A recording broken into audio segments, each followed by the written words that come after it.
Alors, mesdames et messieurs, bonjour et bonsoir, selon l'heure à laquelle vous nous recevez. J'ai le plaisir et le privilège aujourd'hui de recevoir un invité de marque, en la personne du docteur Eric Ajar. Docteur Eric Ajar aura tout à l'heure l'occasion de se présenter auprès de vous pour vous expliquer à peu près quel est son domaine d'expertise et finalement quels sont les projets sur lesquels il travaille actuellement. Donc, docteur Eric, Bonjour. bonjour. Bonjour. Ben, on peut se tutoyer, non, je Oui, pense. je préfère. Ah, Largement. d'accord. En tout Ah, cas, merci déjà d'avoir accepté notre invitation. avec plaisir, avec plaisir. Ah, le plaisir est partagé. Alors, pour les personnes qui nous suivent et qui ne vous connaissent pas, puisque tu as dit qu'on peut se tutoyer, Oui, bien sûr, voilà, pas de souci. est-ce que tu peux te présenter en quelques mots auprès des personnes qui nous suivent et qui aimeraient te connaître et certainement connaître ton parcours académique? Alors, écoute, bon, moi donc j'ai 60 ans, hein. J'ai une formation donc de chimiste option microbiologiste. Donc j'ai une formation de microbiologiste avec donc une douzaine d'années d'expérience de laboratoire, donc laboratoire de contrôle, du contrôle qualité, de la recherche en laboratoire aussi. Euh, donc ensuite, j'ai 7 années de formation d'encadrement technique, mais de la formation scientifique. Mhm. Voilà. Donc j'ai travaillé pour la Chambre des métiers, j'ai travaillé pour une école de préparateur de pharmacie et des personnes qui avaient besoin des cours en biologie, particulièrement pour les cellules de l'épiderme et du cheveu. Donc quelque chose de très spécifique. Ah, d'accord. Voilà. Ça se voit, vous avez un parcours assez brillant et surtout plusieurs années d'expérience.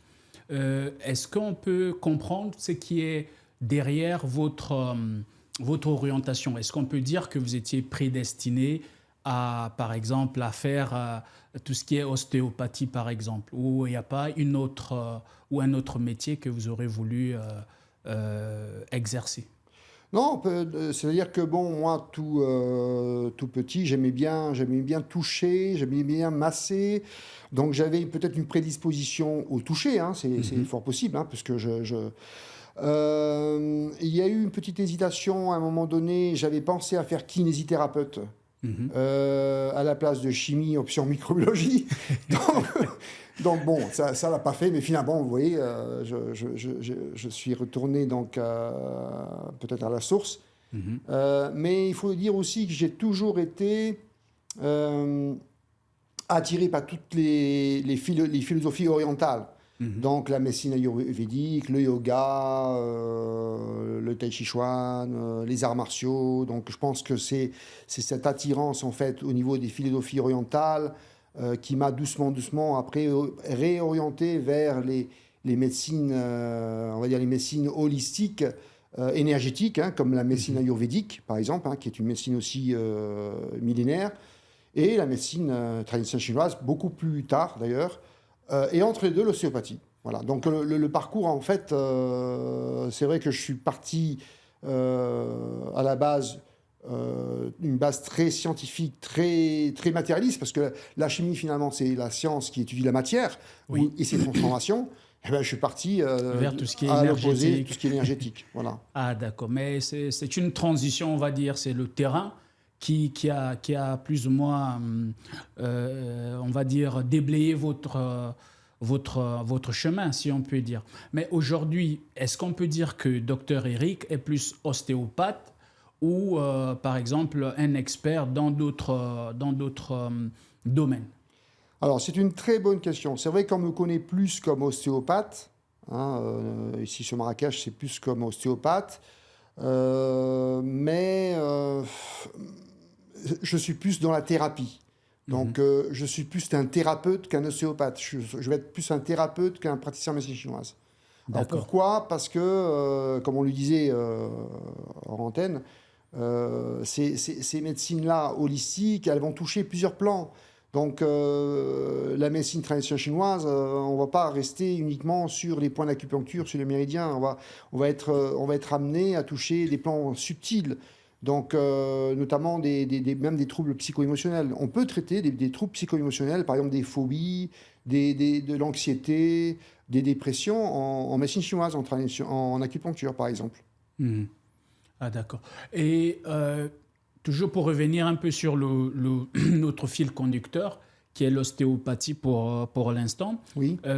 Pouvez-vous en fait nous présenter déjà cette discipline, une manière quelque part de démystifier toutes les idées qu'il y a à peu près parfois autour de l'ostéopathie? Est-ce que c'est une discipline qui est plutôt scientifiquement vérifiable en termes de méthodologie, en termes de résultats, et le rapport entre l'ostéopathie et les autres...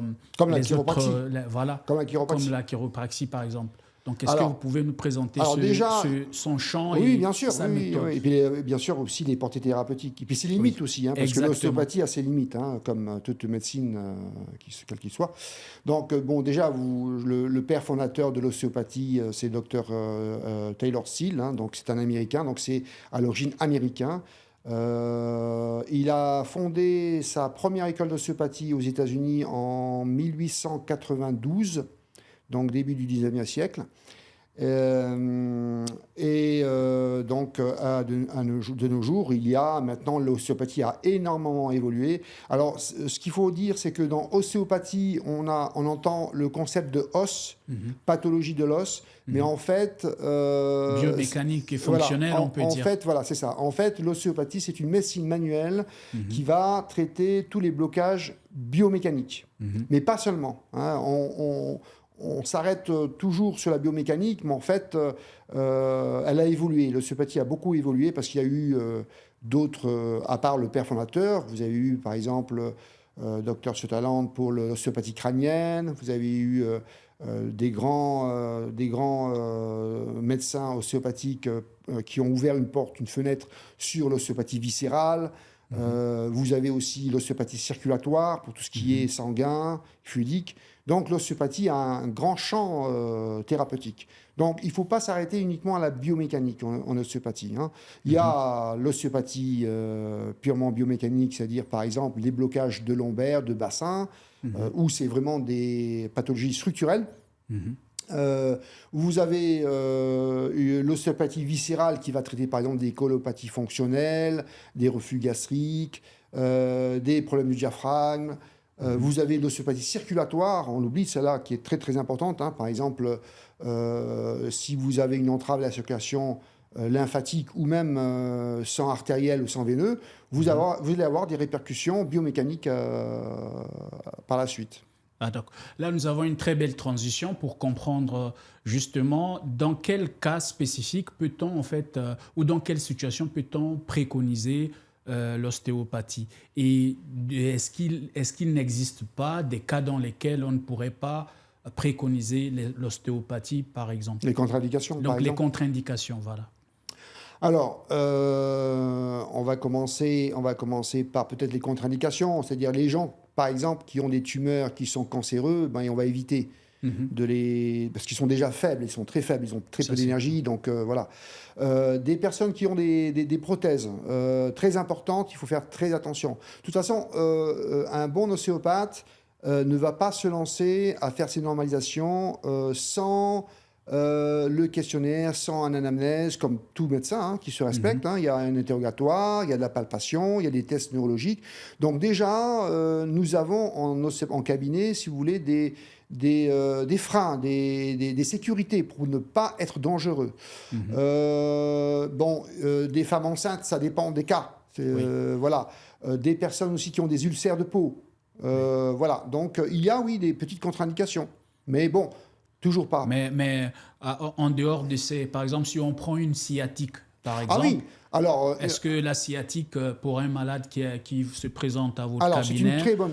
qui a une sciatique, est-ce que vous pouvez préconiser l'ostéopathie ou sinon le réorienter vers un médecin? Alors ça, c'est une très bonne question. Alors, dans les sciatalgies, toujours pareil, le thérapeute, enfin l'ostéopathe, il va essayer de voir s'il n'est pas dangereux, si ces manœuvres ne sont pas dangereuses pour traiter une sciatalgie. Alors, il ne faut pas confondre une sciatalgie avec une hernie discale. D'accord. L'hernie discale, elle va provoquer la sciatique. Oui. On peut avoir une sciatalgie, par exemple, d'ordre musculaire. Donc là, il n'y a pas de problème. On normalise sans problème. En une séance, on remet en place une personne. On enlève la douleur. Donc c'est très efficace. Par contre, dans le cas de figure où la personne a une hernie discale, c'est-à-dire un disque qui sort un peu de sa loge avec une compression d'un nerf rachidien, donc le système neurologique est un peu touché, là, il y a des degrés. Oui. Donc, selon les tests neurologiques, l'ostéopathe va évaluer la dangerosité. Est-ce qu'il pourra passer en ostéopathie ou pas? Alors, il y a des stades où il ne peut pas. Donc, on a des tests, le test de la SEG, par exemple, mais ce n'est pas seulement le seul. Nous avons un test qui est, et d'ailleurs, je conseille vivement pour les étudiants en ostéopathie, de faire confiance à la palpation. La palpation, c'est vraiment notre principal outil de diagnostic. Voilà. Donc, on sait si on peut ou pas traiter l'hernie discale. Voilà. Mais il y a des cas où c'est carrément proscrit, à ce moment-là, éviter. À ce moment-là, on conseille aux patients d'aller se faire une opération chirurgicale.